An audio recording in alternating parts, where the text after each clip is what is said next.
আপনার যদি ডায়াবেটিস হয়ে থাকে অথবা আপনি যদি প্রি ডায়াবেটিক অবস্থায় থেকে থাকেন, অর্থাৎ যে কোনো মুহূর্তেই ডায়াবেটিস হয়ে যেতে পারে, কিংবা আপনি যদি তেমন স্বাস্থ্য সচেতন মানুষদের মধ্যে হন যিনি চান যেন তার কখনোই ডায়াবেটিস না হয়, এই 3 ধরনের মানুষের ক্ষেত্রে আজকে রেমেডি দেব। এমন একটি রেমেডি দেব যা মাত্র 2 বার সেবনে আপনার সুগার সম্পূর্ণরূপে ভালো হয়ে যাবে। ডায়াবেটিস থেকে আপনি মুক্তি পেতে পারবেন, সারা জীবনের জন্য ডায়াবেটিস কন্ট্রোলে চলে আসবে। ডায়াবেটিস বর্তমানে এক মহামারী ব্যাধি হয়ে দাঁড়িয়েছে, যেন ক্রমে ক্রমে মানুষের মাঝে ডায়াবেটিস ছড়িয়ে পড়ছে। যদিও আমরা জানি ডায়াবেটিস কোনো ছোঁয়াচে রোগ নয়, তারপরও প্রত্যেকেরই বাসায় এখন ডায়াবেটিসের রোগী দেখতে পাওয়া যায়। আবার বংশানুক্রমে এটি ছড়িয়ে পড়ছে আমাদের ওপরে। তাই আমাদেরকে অবশ্যই জানতে হবে যে ডায়াবেটিসকে প্রতিকার করার জন্য ঘরোয়া কী কী পদ্ধতি আছে এবং ন্যাচারাল কী কী পদ্ধতি ব্যবহার করে ডায়াবেটিসকে খতম করা যায়। সবকিছু জানতে সম্পূর্ণ ভিডিওটি দেখবেন। চ্যানেলে নতুন হয়ে থাকলে চ্যানেলটি সাবস্ক্রাইব করবেন, ভিডিওটি ডাউনলোড করে রাখবেন, পরবর্তীতে কাজে আসবে। চলুন শুরু করা যাক। যাদের ডায়াবেটিস থাকে তাদের জীবনটা অনেকটাই দুর্বিষহ, কারণ ডায়াবেটিস থেকে অনেক রোগের সৃষ্টি হয়। এটি আপনার হাই ব্লাড প্রেশার থেকে শুরু করে কিডনির সমস্যা, ত্বকের সমস্যা, যকৃতের সমস্যা, হার্টের সমস্যা সব কিছুই ডেকে আনতে পারে। এছাড়াও ডায়াবেটিসের কারণে খাবার খাদ্যে খুব রেস্ট্রিকশনস চলে আসে। আপনি কিন্তু চাইলেও খাবার খাদ্য আর আগের মতো খেতে পারেন না। শরীর নিজে থেকে ইনসুলিন তৈরি করতে পারে না, বাহ্যিকভাবে ইনসুলিন নিতে হয়। এক কথায় জীবন একটি গণ্ডির মধ্যে আটকা পড়ে যায়। নিয়মতান্ত্রিকভাবে যদি চলতে পারেন তবে ভালোভাবে বেঁচে থাকতে পারবেন, আর যদি নিয়মগুলো না মানতে পারেন তবে যে কোনো সময় জীবন নাশ হতে পারে। তাই প্রত্যেকেই চান ডায়াবেটিসকে কন্ট্রোলে রাখার সঠিক কোনো সমাধান। প্রি ডায়াবেটিক অবস্থায় যারা আছেন তাদের ক্ষেত্রে এমনটা হয় যে কোনো সময় তাদের ডায়াবেটিস হয়ে যেতে পারে। আর পরিবারে যদি কারো ডায়াবেটিসের ইতিহাস থাকে তারা তো খুব বেশি পরিমাণে ডায়াবেটিসের ঝুঁকিতে থাকেন।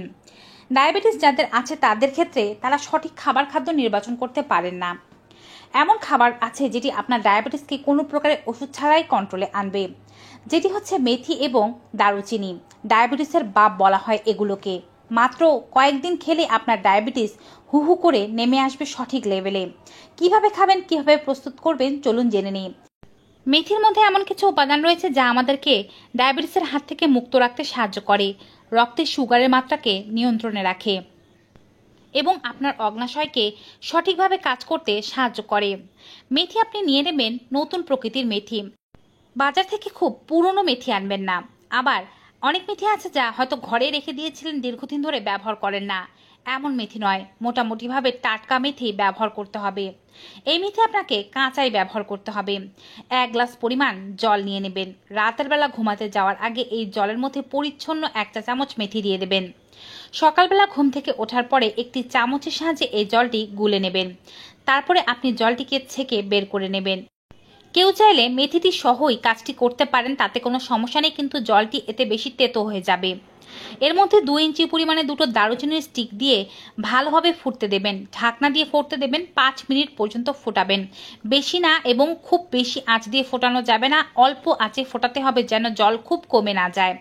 সব উপকরণগুলো ফুটে গেলে এবারে ছেঁকে আপনি একটি চায়ের কাপের মধ্যে রেমেডিটি নিয়ে সকালবেলা ঘুম থেকে ওঠার পরে অন্য কোনো নাস্তা বা খাবার খাওয়ার আগে সর্বপ্রথম এটি আপনাদেরকে পান করতে হবে। যাদের ডায়াবেটিসের সমস্যা অত্যন্ত বেশি তাদেরকে এটিকে সকালবেলা একবার এবং বিকেলবেলা একবার পান করতে হবে। সকালবেলা একবার রাতের প্রস্তুত করাটা পান করলেন, আবার সেই সময় ভিজিয়ে রাখলেন, অর্থাৎ সকালে ভিজিয়ে রাখলেন, সেটি আবার বিকেলে বা সন্ধ্যায় সেবন করবেন। এতে করে টানা 21 দিন এভাবে সকাল বিকেল দুবেলা খেতে পারলে আপনার ডায়াবেটিস লেভেলে চলে আসবে। আস্তে আস্তে করে আপনি চাইলে ইনসুলিন গ্রহণ কমিয়ে দিতে পারেন, তবে সে ব্যাপারে অবশ্যই ডক্টরের পরামর্শ নিতে হবে। দেখবেন আপনার কোনো প্রকারের ওষুধ ছাড়াই ডায়াবেটিস কন্ট্রোলে আসছে এবং দেহ ইনসুলিন উৎপাদন শুরু করেছে। যাদের প্রি ডায়াবেটিক অবস্থা রয়েছে তারাও ঠিক একইভাবে সেবন করবেন। টানা 21 দিন সেবন করবেন ডায়াবেটিসের রোগীরা এবং প্রি ডায়াবেটিকের রোগীরা। পরবর্তী থেকে অর্থাৎ 21 দিনের পর থেকে প্রত্যেক সপ্তাহে 3 দিন করে খেতে হবে।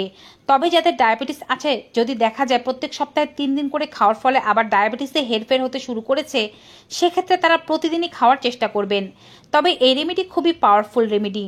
টানা 2 থেকে 3 মাস খাওয়ার পরে রেমেডি পরিবর্তন করে অন্য রেমেডি খাওয়া উচিত। 2-3 মাস খাওয়ার পরে কিছুদিনের জন্য রেমেডি বন্ধ রাখবেন। 15 দিনের জন্য বন্ধ রাখতে পারেন, তারপরে আবার এই রেমেডি শুরু করবেন। যখন শুরু করবেন তখন আবার টানা 21 দিন পর্যন্ত খেয়ে যেতে হবে। যাদের পরিবারে ডায়াবেটিসের ইতিহাস রয়েছে তারা যদি সারা জীবনের জন্য ডায়াবেটিস থেকে মুক্ত থাকতে চান, সেক্ষেত্রে অবশ্যই চেষ্টা করতে হবে সাপ্তাহিক 3 দিন করে এটি খেতে। এতে করে তাদের ডায়াবেটিস কখনোই হবে না। দারুচিনি ও মেথি আরও উপকারিতা করতে পারে আপনার জীবনে। একই সাথে দারুচিনি ও মেথি সেবনের ফলে আপনার দেহের মধ্যে মেটাবলিক রেট খুব বৃদ্ধি পায়। মেটাবলিক রেট যখন বৃদ্ধি পায় তখন আমাদের শরীরের মধ্যে বাড়তি যে চর্বিগুলো আছে বা বাড়তি টক্সিনগুলো আছে সেগুলো থাকতে পারে না। আমাদের শরীর একটি নির্দিষ্ট ফিট ওয়েটে আসে। পাশাপাশি মেথি এবং দারুচিনি একই সাথে সেবনের ফলে গ্যাস্ট্রিক অ্যাসিডিটি বা কনস্টিপেশনের রোগ থাকলে তা খুব দ্রুত ভালো হতে শুরু করে। পুরুষদের মধ্যে যাদের যৌন জীবনে সমস্যা রয়েছে, যৌন উত্তেজনা কম, তা দূর করার জন্য মেথি এবং দারুচিনি একইভাবে কাজ করতে পারে। পদ্ধতি আলাদা কোনো কিছুই নয়, শুধুমাত্র যাদের যৌন দুর্বলতা আছে তারা সকালবেলা যখন চাটি পান করবেন এর মধ্যে 1 টেবিল চামচ পরিমাণে খাঁটি মধু মিশ্রিত করে নেবেন যদি আপনার ডায়াবেটিস না থাকে। এতে করে যৌন জীবনের সকল ধরনের দুর্বলতা দূর হয়ে যাবে, পুরুষদের মধ্যে টেস্টোস্টেরন হরমোন বাড়বে এবং অন্যান্য যে সমস্ত হরমোনগুলো আপনার দেহের মধ্যে উৎপাদন কমে গিয়েছে বা ইমব্যালেন্স হয়েছে তা ঠিক হতে সাহায্য হবে। গ্যাস্ট্রিকের রোগীরা এটিকে খুব গরম গরম না খেয়ে একটু ঠান্ডা করে খাওয়ার চেষ্টা করবেন, কারণ অনেকেরই গরম খাবার খেলে গ্যাসের সমস্যা বাড়ে। তবে কনস্টিপেশন যদি দূর করতে চান সেক্ষেত্রে অবশ্যই যতটা সম্ভব গরম পান করতে পারেন, সকালবেলা ততটা সম্ভবই গরম করে পান করতে হবে। তো ভিউয়ার্স, মেথি ও দারুচিনির এমন উপকারিতা সম্পর্কিত আজকের এই ভিডিওটি পেয়ে কেমন লেগেছে কমেন্ট বক্সে জানাতে ভুলবেন না। ভিডিওটি ভালো উপকারী মনে হয়ে থাকলে অবশ্যই বেশি মাত্রায় like, comment, share and subscribe. দেখা হবে আবার নতুন একটি ভিডিওতে নতুন কিছু উপকারী তথ্য নিয়ে। ততক্ষণ পর্যন্ত সকলে ভালো থাকুন, সুস্থ থাকুন। Good bye and take care.